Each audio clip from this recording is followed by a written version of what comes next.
YouTube, what the heck is up? It's your boy Joey P. Happy holidays. Hope you guys had a fantastic time with the family. All right, kiss my ass. Kiss his ass. Kiss your ass. Happy Hanukkah.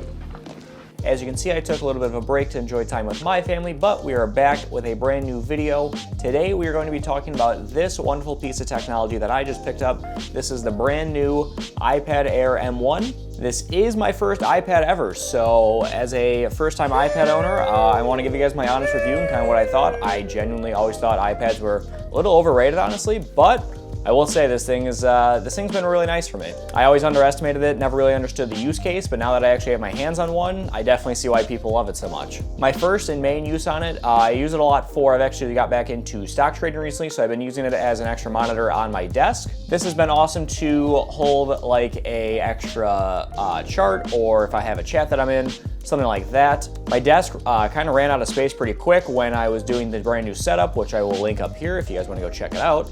And this has been awesome because if I want to put a third monitor in, I'd have to like move everything around and it'd just be a huge mess that I really don't want to deal with right now. So having this iPad as my third monitor has been super awesome, and obviously it's a little bit more portable than having a singular monitor. I also love the fact that I have something to use my AirPods with. My AirPods to my computer it's just not convenient at all. Obviously, you guys know PC Apple products it just doesn't work. It doesn't. It sucks! Now you're probably asking, why am I using this over like my phone for my AirPods? Usually when I'm working or trying to focus, I put my phone down, face down, so I don't get distracted. Just something I have to do because I get very distracted by it.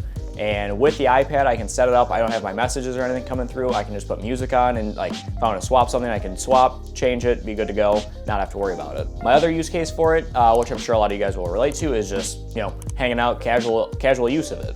I really didn't think that the bigger screen would make that much of a difference to me, but you know, scrolling through social media, watching YouTube videos, things like that on an iPad versus my 6-inch phone is really, it really has been a big difference, and it's a much more enjoyable viewing experience for someone like myself. I really didn't think it would make that big of a difference in my life, but I kind of gravitate more towards grabbing this and sitting on my couch than I do just scrolling through my phone.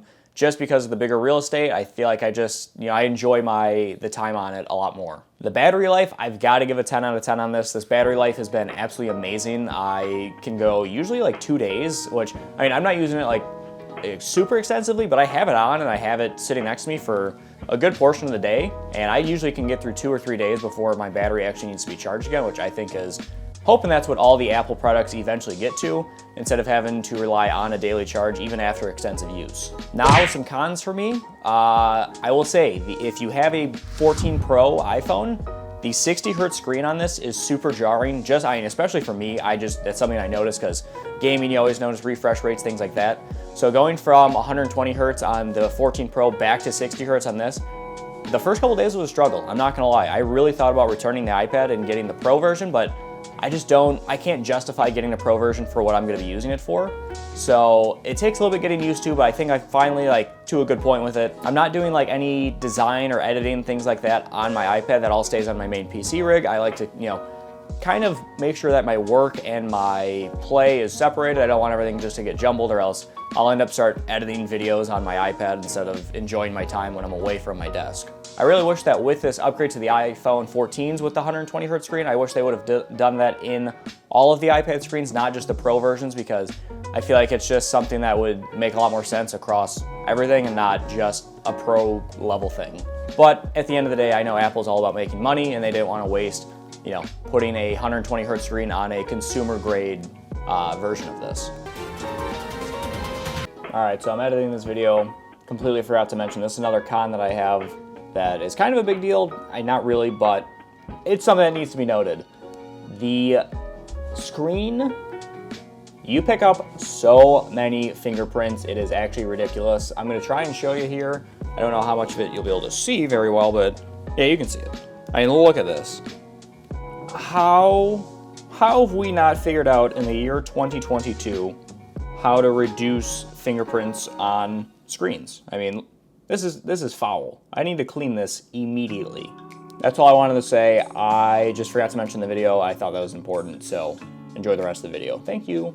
So who is this iPad for? I will definitely say that this iPad casuals a lot more towards casual users instead of the Pro version. The chip in here is fast enough to run majority of the apps. I've ran, you know, I haven't done any, like I said, I haven't done any of my design or editing on here, so I don't know how it runs with that, but any other app that I've thrown at it runs fine. The M1 chip is fast enough for just about everyone. I think the lightweight design is amazing. If you want to carry it through an airport, if you just want to leave the house with it, it's not a burden to carry around, which I think is super important when you're buying something like this. Like I said prior, I used to be a big doubter on iPads. I really was. I really didn't ever understand why people were so big on wanting to get an iPad, because I just thought, well, I have my phone, it's essentially the same thing. But once you actually have an iPad and you can utilize it correctly, like me, I'm using it as an extra monitor. I have a little bit of a better viewing experience when I'm hanging out places. I do think this is a really good purchase. If you're someone like me, you were dragging your feet about getting an iPad, I do recommend it. I think the iPad Air, this one is, honestly, I think it's perfect for what I'm using it for. If you need, if you want to use the Apple Pencil, you want to get a little bit more pro features, look at the pro models, but I couldn't justify it for myself. That doesn't mean that you wouldn't find a better use for it. Overall, super happy with my experience with this. I can't complain. I think Apple, obviously they make really good products year after year. Obviously they sometimes get a little bit boring. I don't have any prior, use to go off of, or like how much of an upgrade this is if you had a previous generation. I'm telling you what I know about this one here. And that's gonna wrap up this video for me. I just wanted to come on here, give a quick little tech review on this one. I thought this was a super cool product that I got to consume over the last couple days, and now I can give an honest review about it. The new year is about to be upon us, and I do plan on taking this channel a step further. We're gonna grow a lot this year. I have a lot of cool things planned out, so let's have a great year. You guys have a good one. I'll see you later. Peace out. Smooches later.